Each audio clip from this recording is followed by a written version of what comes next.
Hello, everyone, and welcome back to Making the Shift. I'm very excited because joining us today is Melanie Weber, and Melanie is on my Inside Out team, but Teddy is first here with me, and he's making baby goat noises because he wants you to know he's here. He may pop his head up soon.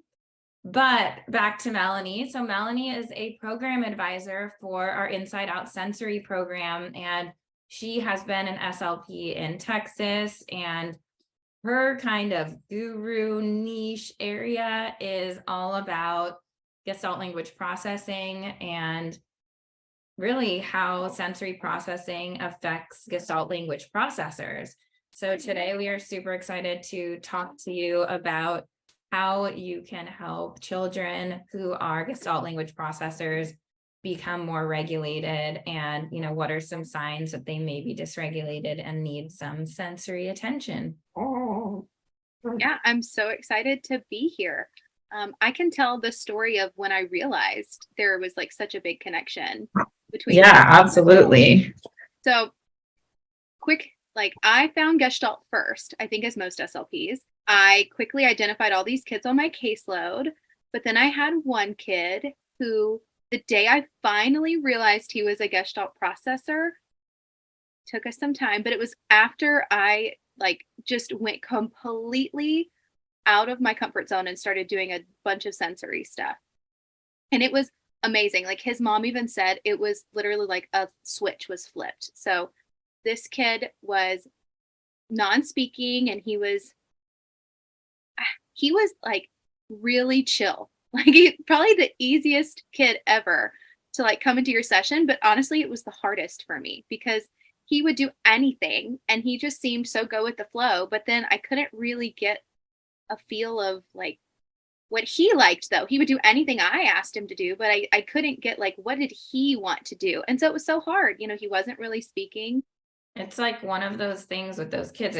It sounds funny because it sounds like, oh, dream, they'll do anything I want them to Right. do. But in reality, it's like the type of kid where you're like, but what do you want to do? Like, tell me, let's do it. It's like you want them to be motivated and be able, just I guess that's the best word, is you want them to seem more motivated.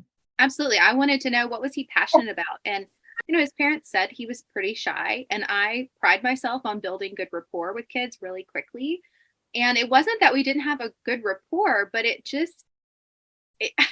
it broke my heart because I've heard the opposite of love is not hate, it's apathy, and it really seemed like he could care less to be in my session or not. And it just like really hurt my heart because I pride myself on kids having fun in my therapy sessions. I'm thinking of like, oh, I made this dinner for you. How was it? It was okay. You'd be like devastated. Like, just tell me you love it or you hate it. That's so It's funny. seriously like when you get no reaction, it's worse. It really is Mhm. worse. So he was of course, my last client of the day. So 4:30. So I'm already like tired, and I was pulling out all the stops and just could not figure out what he liked or wanted. And then I started looking into sensory, and he didn't seem to me like a sensory kid. At that point, I had like this very specific view on what a sensory kid was, and he did not strike me as that at all. But then I realized his lack of engagement was because he wasn't regulated. And for him, it was very much withdrawing. Like him going with the flow and doing anything, he just wasn't like fully engaged with me. He was kind of withdrawn, kind of into himself. And so when I started really using sensory strategies specific to him, it was like that day he was a Gestalt. Like I knew he was a Gestalt processor. He went, I'm not kidding. Like he went from not uttering a peep. I mean, like not, when I say not speaking, he was quiet the whole session. He made no noise. He didn't even make baby goat noises. He made nothing.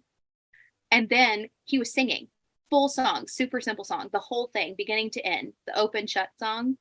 Um, he would just recite the whole thing. And it got to the point where when he wanted to leave, he would tell me and he would go, open, shut. And that was him telling me he wanted to open the door and leave. And I'm like, yeah, that's fine. You can leave. You're like, bye. Yeah.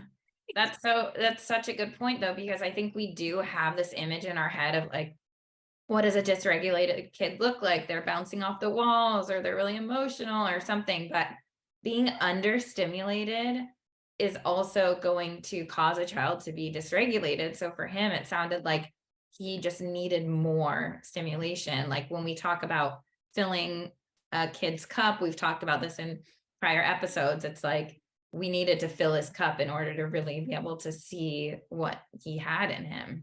Absolutely. And his mom told me he liked to swing. And I was blessed that I saw him at our clinic. We had a sensory gym and we had a swing. But I realized I was swinging him the way he liked to swing, which was front and back. And it's very calming swinging. So I really wasn't stimulating him even more. I was putting him even more to sleep, like, good night, have a nice little swing. So like the one simple change I did was start swinging him. Our swing was connected to the ceiling. So you could swing like orbitally or like side to side. And even just swinging him this way, it was like you could just see the spark come alive in his eyes. And it was so wonderful because I'm like, there you are. You do, like, you're here. Yay. What are we going to do? And then he would tell me. And it was amazing. I remember, I think I made a song about swinging and very similar to Open Shut. And it was maybe like 2 weeks later, his mom came into the session and she was like, we went to the park and he saw the swing and started singing this song about swinging. Like, did you guys do that? And I was like, yes, we did. And I sang it one time, but he knew it. Like, he was like, okay, that's how I get, swinging. I love to swing. And I was so fascinated, because a lot of Gestalt processors, they tend to be almost a little more like situational specific. Like I would have expected him to use it at my swing, but the fact that he used it at a park for a different type of swing was just like so amazing. And he made so much progress so quickly once I got him regulated and once I started using like the Gestalt approach. But I didn't even know when I started with him that I needed to be modeling Gestalts because he was not speaking at the time. Like he didn't give me any indication he was a Gestalt processor. What are like some of the types of things I'm curious you would hear from him then after you were able to start using sensory, get him regulated? Like what were some of the things he was communicating? He was a singer. So he would sing, everything was a super simple song. So Open Shut was a big one. If You're Happy and You Know It, The Finger Family. But we would do like, If You're Happy and You Know It, Stomp Your Feet or something. And then we had, it's been so long since I saw this kid. But like I said, I got to see him in a sensory gym. So we had like a slide and a swing. So I would take the songs that he liked and we would make up lyrics related to going down the slide or going down or like swinging. And he picked up on it so quickly. Like which was also amazing looking back, how open he was to taking new Gestalts also. I'm so glad you just said that because the part about making up your own songs, I don't think a lot of people think about that. I think like I've heard therapists so many times say like, oh, well, I don't know a song about getting dressed. And it's like, well, let's make one up, and doing that can be such a game changer. Like there were kids where I would too, just everything was a song. Mm-hmm. Which I also thought was very fun, but I do feel bad for the children. I know. I remember he was very routine oriented too. So when he was ready to leave, he would either tell me Open Shut, or before that, when he wasn't really speaking as much, he would just go get his shoes. So then we started singing shoes. It's like a Coco Melon thing, shoes, it's time to get your shoes, anything like that. And he would tell me, shoes, it's time to get your shoes. I'm like, okay, you're ready to leave now. He's like, yeah, time to go. That is so awesome. So just to summarize that for everyone listening or watching, this is a kid you were seeing. How old was he, did you say? 2.5. 2.5? He's a baby.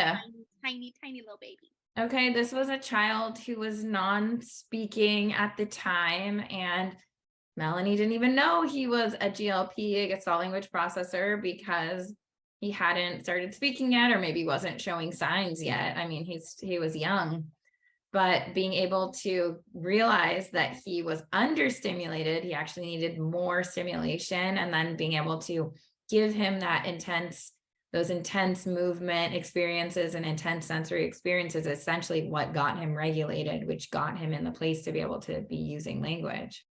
pretty incredible. If you guys want to learn more about Melanie, you can find her on Instagram, Melanie Weber SLP, and she shares a lot of great information on there as well. And Teddy's ready to say goodbye, and then he may be going back to sleep as he's like full stretch mode, scrunch mode happening right here. Well, thank you so much,